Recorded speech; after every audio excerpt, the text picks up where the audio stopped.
Hello! Today, I'm going to tell you about the AI series LED props. These props offer a wide range of features and are suitable for both beginners and professionals. We've divided the instructions into several levels of complexity. Today, I'll walk you through the basic principles of working with these props. I recommend watching this video if you're just starting to get familiar with our products.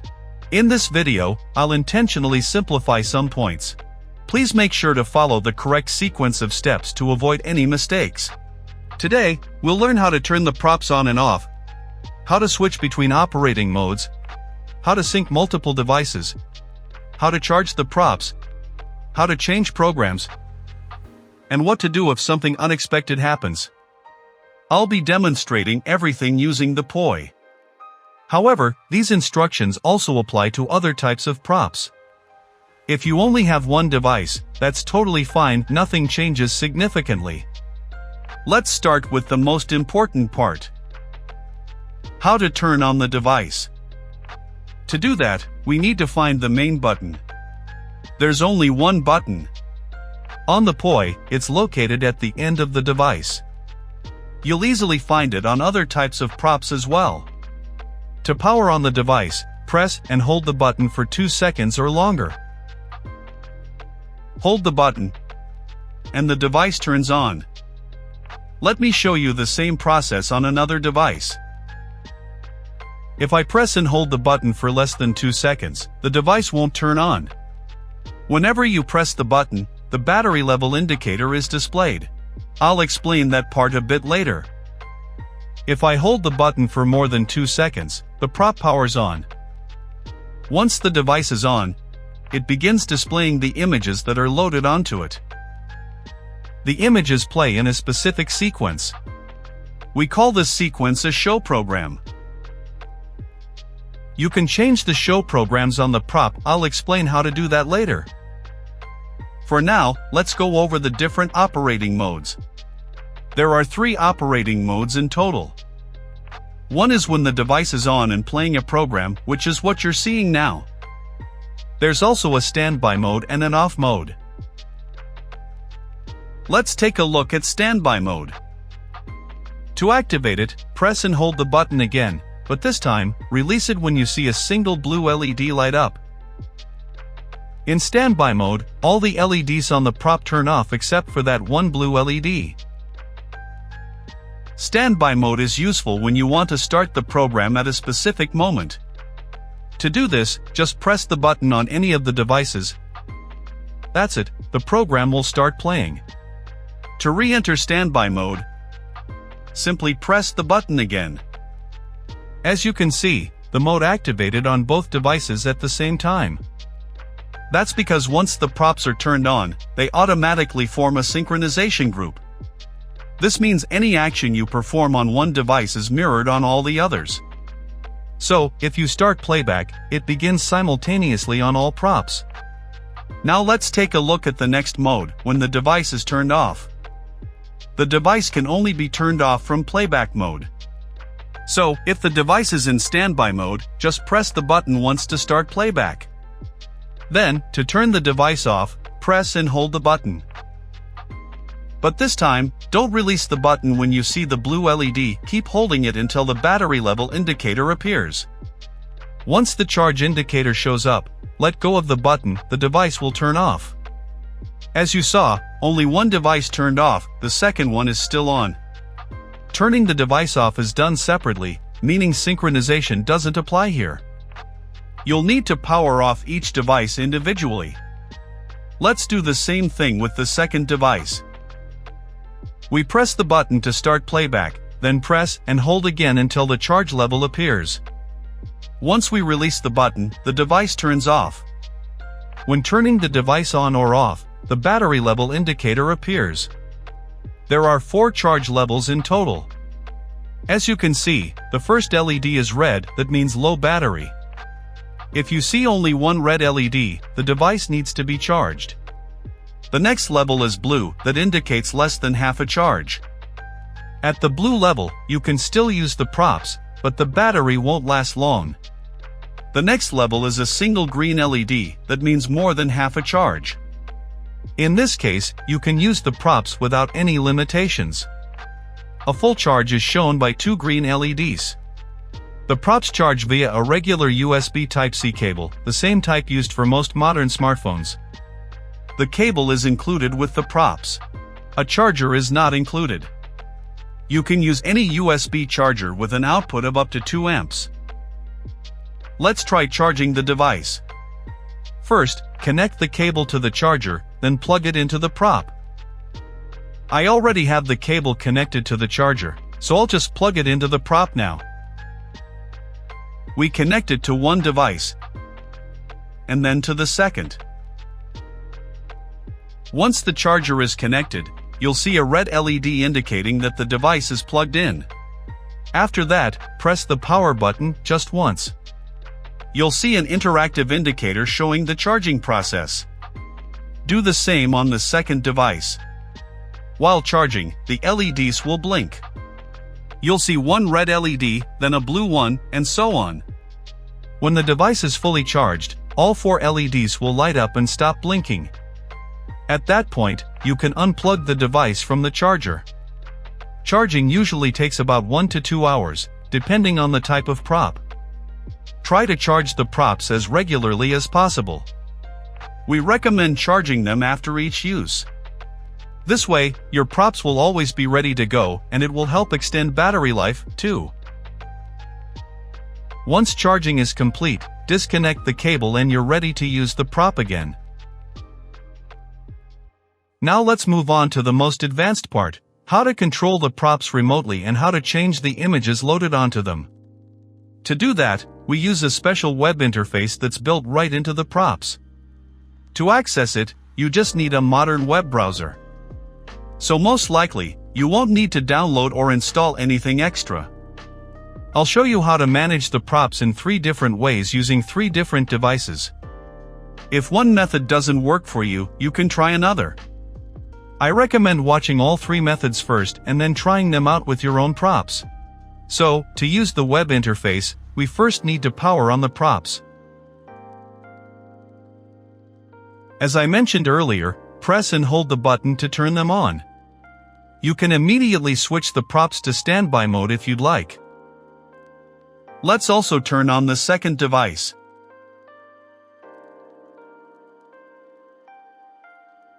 For the first method, I'll be using an Android phone. I'm turning on screen recording, you'll see it displayed somewhere on the left. The prop is now turned on. Next, we need to connect to it. When powered on, the prop creates a special Wi-Fi access point. By default, this network is called PixelNet. We need to connect the smartphone to this network. To do this, open Wi-Fi settings and find the network named PixelNet. Tap it. When connecting to it for the first time, we will need to enter a password. The default password is 1, 2, 3, 4, 5, 6, 7, 8. After entering it, tap Connect button. As you can see, right after connecting, a quick access control panel opens automatically. From here, you can quickly access the playback controls. You can press the play button. There's also a stop button. They allow you to play or stop the show program. There's also a brief instruction guide here with some key points to remember. You can open it by clicking on this text. At the bottom of the screen, there's a button that gives you access to the full control interface. When you click the button, a new web browser window opens. The main interface for managing the props will begin loading there. Once it's fully loaded, you can start working with it. In the center of the main control interface you see a large round button. This button is used to start and stop the playback of the show program on the props. You can press it. And after that, playback on the props starts. At the same time, the musical composition on which this program is composed is played. If you press the button again while the playback is running, it will stop the program. At the bottom of the main control interface we see the track bar. It allows us to navigate through the musical composition. You can move the pointer to the place you need, and then start playback from another time in the musical track.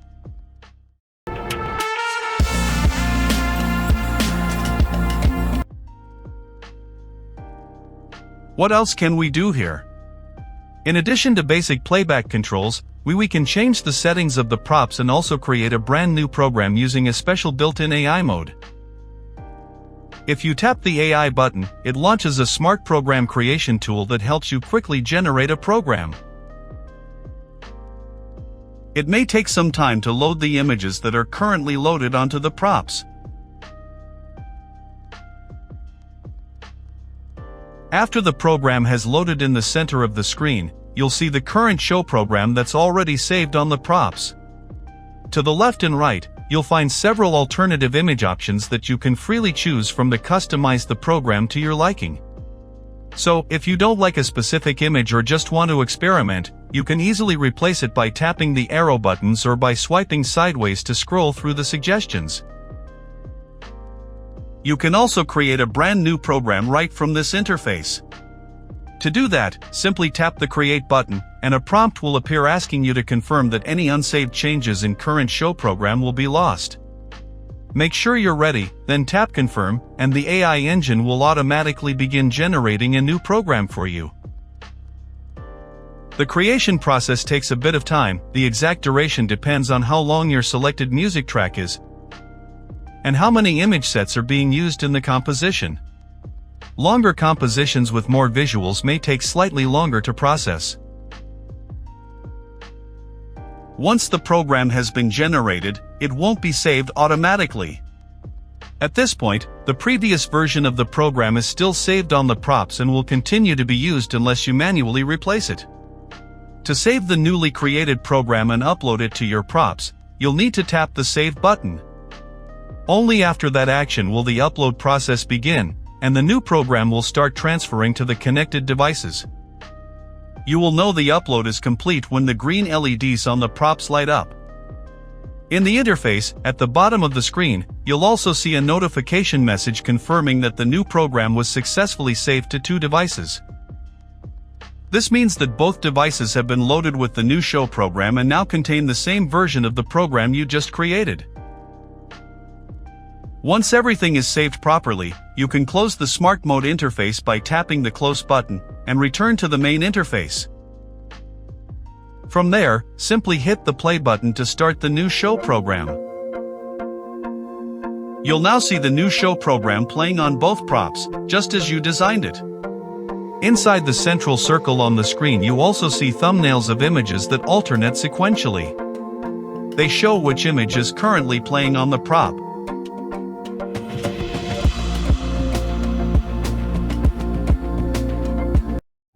After you've successfully created and uploaded your program to the props, you can disconnect from them.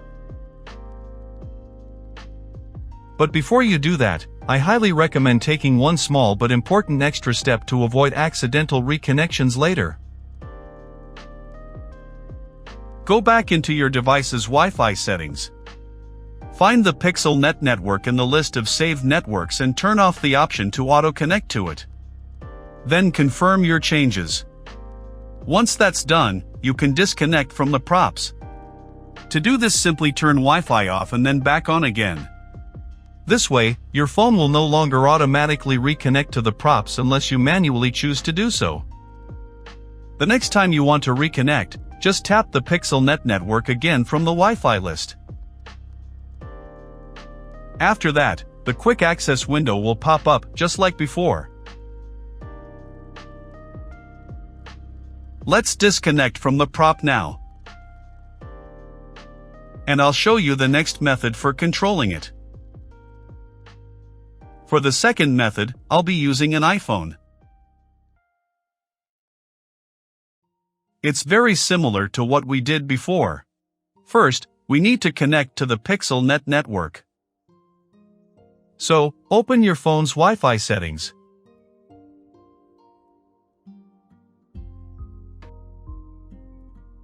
find PixelNet in the list of available networks. Tap on it to select it, and when prompted, enter the password 12345678. Then tap Join to connect. Once the iPhone is connected, the quick access window should appear again. From there, you can also open the main control interface. But let's imagine that the quick access window didn't appear this time, or maybe you closed it by accident and now you can't use it. No worries. In that cases, you can manually open the full control interface using your web browser. On iPhone, the default browser is Safari. So open Safari from your home screen. Once it's open, tap the address bar and type in pixel.local. After a few seconds, the full control interface will load right in your browser window. From here, just like before, you'll be able to manage playback. Also, you can create a brand new show program. The interface looks exactly the same as the one we worked with previously. You'll see all the familiar buttons and options. If you'd like to update the current program with a new one, you can do that easily. To begin, tap the Create button once again. Confirm that you want to replace the old one. At this point, the system will automatically begin generating a new program. Each time, a different show program is compiled. When the program is finished compiling, the next step is to save it to the props. To do this, we tap the Save button. And the uploading process will start right away. When the upload is finished, you'll see the green LEDs light up on both props. You'll also see a confirmation message at the bottom of the screen saying the program was saved on 2 devices. Now you can close the Smart Mode creation window. Let's check how the new show program looks. As you can see, it's now playing on the props, and the image thumbnails are displayed in the interface. Before disconnecting, I recommend doing the same helpful step we did earlier. Disable the automatic join to the PixelNet network. To do this, go back into your Wi-Fi settings.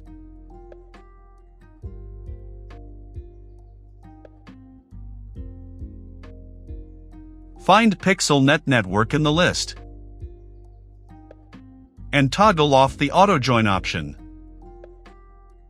Let's go back to the list of networks and turn off Wi-Fi. Then, after a moment, turn it back on again. Now, the iPhone won't automatically reconnect to the PixelNet network. You can be sure that the connection to the prop doesn't happen automatically. You'll need to manually select the network when you're ready. And when you do reconnect, the quick access window will pop up again. Let's turn off Wi-Fi now. I'll show you the third and final method for controlling the props. For the third method, I'll be using a laptop.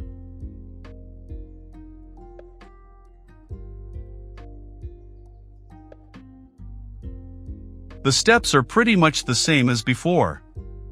First, we need to connect the laptop to the PixelNet network. By the way, I'd like to point out it's most convenient to create show programs on a laptop. The interface is exactly the same, but working on a larger screen makes the process much easier. Alright, let's get started.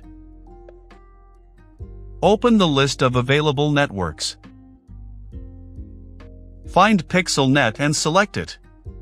Right away, go ahead and disable Auto Connect, so the laptop doesn't reconnect automatically later. Then click Connect.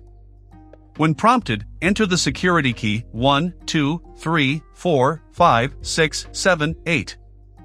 And that's it, the laptop is now connected. On laptops, the quick access window won't open automatically, that only happens on mobile devices. So instead, open your browser and enter the web interface address. There are 2 options you can use. But for this method, we'll go with the second one, 192.168.4.1. Type it in. Then press enter. Now we're in the same control interface we saw earlier. From here, you can either control playback or create a new program. Let's press the AI button. Just like before, the current show program will load first. Once all the images it uses are loaded, you can start editing it or go ahead and create a brand new one. To do that, simply click the Create button and confirm your choice. Just a quick reminder, generating a new show program takes a bit of time. Once it's ready, you'll need to upload it to the props. To do that, simply click the Save button. Then wait for the upload to finish. It usually takes just a moment. When it's done, you can close the Smart Mode window and check that everything's working properly. Let's start playback and make sure the new program is running. And that's it. Now you know how to upload custom programs to your props. Just a quick recap. If you want to change the show program or control the props over Wi-Fi, you'll need to turn the prop on first and make sure it's in standby mode. Then, connect to the PixelNet Wi-Fi network using your phone or computer. When you're connecting for the first time, enter the password 12345678. After that, one of two things will happen. If the quick access window shows up, great, you can use it to control the prop directly or open the full interface from there. If it doesn't show up, that's okay too. Just open your web browser and type in the address pixel.local or 192.168.4.1. That'll open the main control interface, where you can manage the props or change the show program, just like we did earlier. I showed everything in 3 different ways, and the way you rephrased the steps was consistent each time. Please remember to keep it that way. Now let's talk about the last thing, what to do if something goes wrong. If the prop freezes or stops responding to button presses, you can do a quick reset to fix the issue. This lets you safely power the device off in situations like that. To do that, look for a small reset button. It's usually next to the main button. But unlike the main one, you can't press it directly, it's hidden inside a tiny hole. To reach it, you'll need something like a paperclip or toothpick. It's best to use something non-metal, just to be safe. Let me show you how it works. I'll start the playback first so you can better see how the device shuts down. Then I'll take a toothpick and press the reset button inside the hole. On the POI, it's located right here. As you can see, the device powers off right after the press. Now let's do the same on the second prop. And here too, it turns off. Don't worry, resetting doesn't delete any settings or show programs. Next time you power props back on, it will start up normally and work just the way it should. Everything will stay exactly as it was, nothing gets lost. So today, we covered the basics, how to turn the prop on and off, how to switch between different modes, how to sync multiple props together, how to charge them properly, and how to upload new show programs. If everything we went through today felt clear and manageable, great. That means you're ready to move on. In the next video, we'll explore some of the more advanced features that give you even more control over how your show looks and works. That's all for today. Thanks for watching.